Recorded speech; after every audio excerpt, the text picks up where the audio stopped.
What's up? What's up, guys? I hope everybody's doing well today. So my name is Marcus. I also go by TMR. So I'm a UGC creator and a coach. I've been doing this for a little bit. Well, actually, it's so crazy. I've been doing this for a while, but for so long I didn't even realize that I was a UGC creator. Right? It wasn't until recently that I was actually able to realize the value I've been adding to brands, like all these years, being completely ignorant to it, making them money, helping them make sales, raising their brand awareness, and not even really realizing that I'm like generating thousands of dollars of revenue for these brands, right? So it's absolutely crazy to like look back on and think like, wow, I could have just monetized this skill set years ago, and who knows how much more money I would have. But like, that's another story, right? I wanted to do this little video, kind of just to share some of my insights about the UGC journey and how new creators, like let's assume you're a brand new creator, you just jumped into UGC, you found it on TikTok, you heard somebody talking about it, right? And you just want to make big money, whether it's a full-time thing you're aiming for, whether it's a side hustle, you're just looking to start, get your feet wet, whatever it is, this is a video that I'm designing to take you from what is UGC all the way up to how can I make $5,000 to $10,000 a month consistently as a UGC creator, right? Because that's the thing that a lot of people don't talk about. There are a lot of things out there that you can make good money with, but it's not necessarily sustainable. And I think sustainable income is something that a lot of people are struggling with right now. So without further ado, we're just going to kind of dive in. And, like I said, I've been doing this for a while, so I believe I have some insights. By no means am I an expert. And the reason I say that, I don't believe you can be an expert at UGC. Why? Because once you understand what UGC is, right, you'll understand that every creator, we all touch different people in different ways. So being an expert in UGC is not really mastering how to be a great UGC creator. It's mastering the art of being yourself. That's the way you talk, the way you dress, the way you communicate, the way you present yourself. Master that. You want to package that in the best way possible, right? Because see, when you do that, you're going to be able to reach consumers that this other creator is not going to be able to reach. Just because your unique vibe, your unique persona is going to attract a different type of people, right? It's going to attract a different type of individual. And that's essentially what brands are paying you for. Because you see, UGC is all about connecting. It's all about connection, right? That's why UGC is becoming so much more valuable than influencer marketing. Because those days of scrolling your For You page and you see an influencer or someone who you know was paid to promote the product, promoting the product, it kind of is, it's a little oxymoronic. It almost takes some of the influence away, I would argue, because it's like, okay, well, I know this is just another paid promotion. I'm gonna keep scrolling. And it just doesn't feel as organic. It doesn't feel as authentic. You see what I'm saying? That's the beauty of UGC. This is literally user-generated content for everyday people who are just promoting everyday products and services that they genuinely would use and benefit from.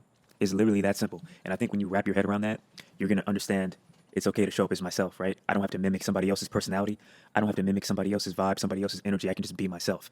And I think that that's one of the most fundamental lessons a new creator can grasp. And the sooner you grasp that, the better, right? Because naturally, as human beings, we see people who are successful, we see people doing what we want to do, and we want to replicate those steps to a T, right?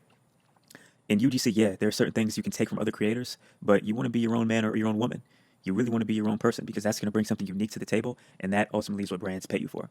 So, that being said, once you wrap your head around that, you can officially embark on the UGC journey. So, the way I would look at it, right?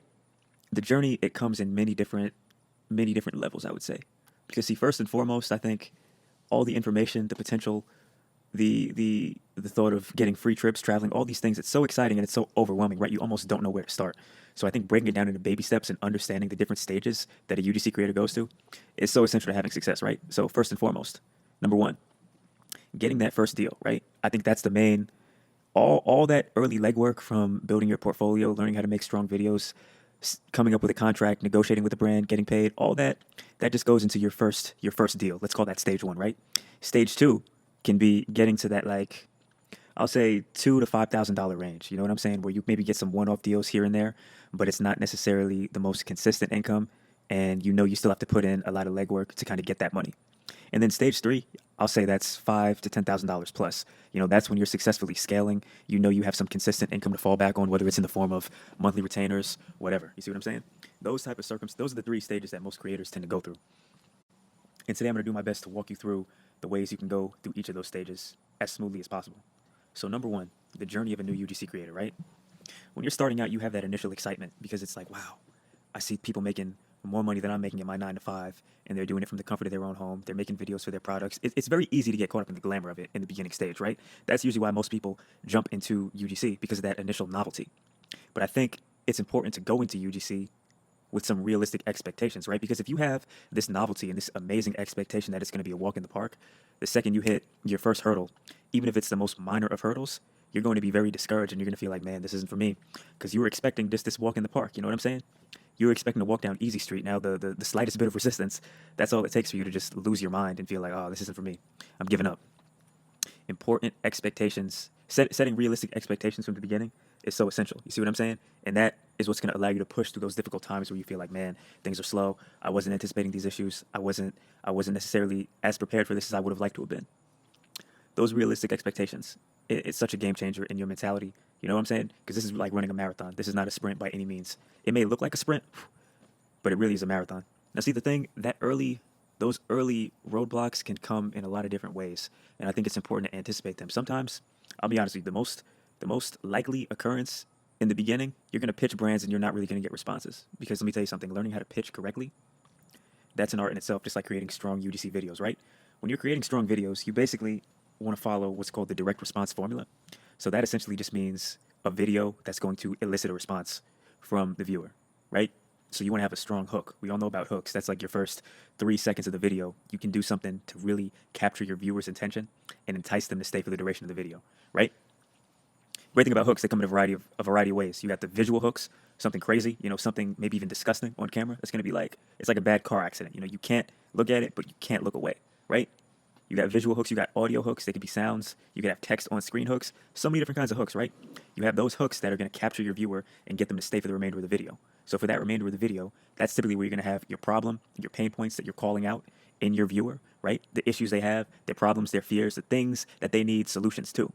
From that point, you're going to frame whatever product or service you're making the video for as a solution, right? So when you do that, you want to go deeper than just showing why this product is a solution.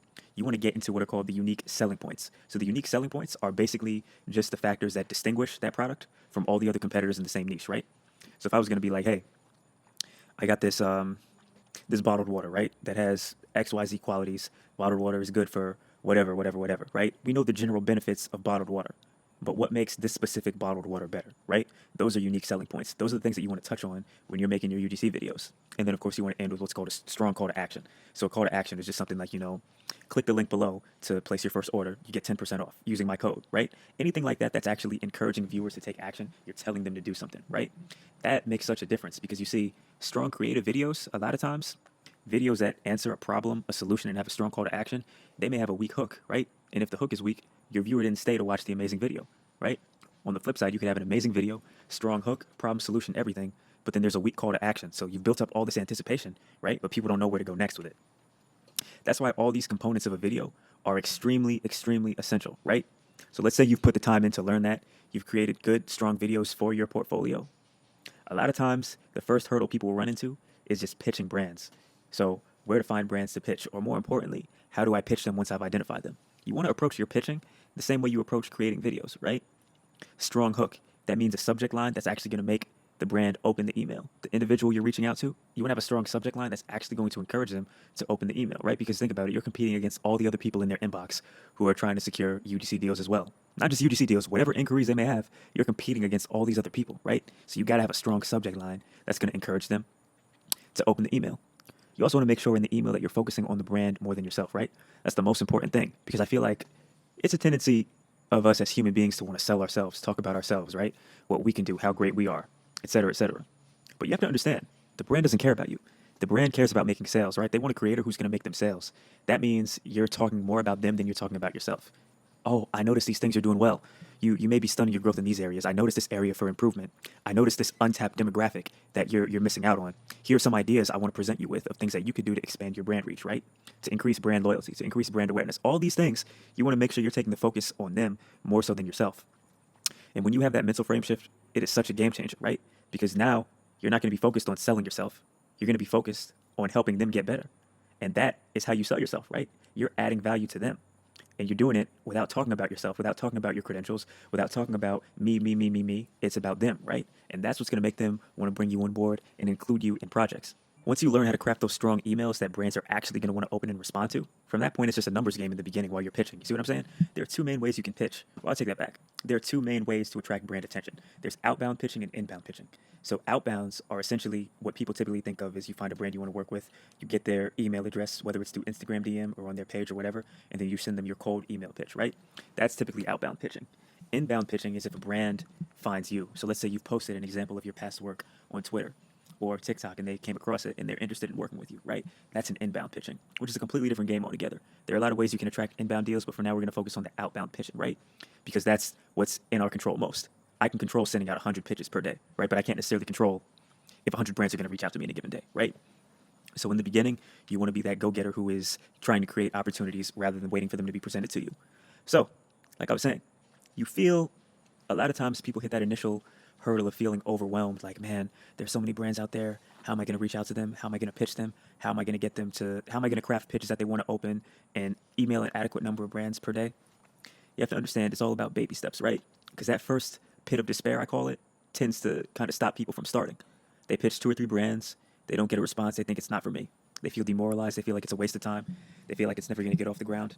You have to push through that initial hurdle, right? Because let me tell you something. The same way you feel like it's not worth it, when you get that first deal, right? It's as if your excitement is going to shoot back up to where it was in the beginning when you first found UGC. It's like discovery of UGC, the potential, the opportunities, everything that I envision this opportunity being. Then I see the work that goes into it.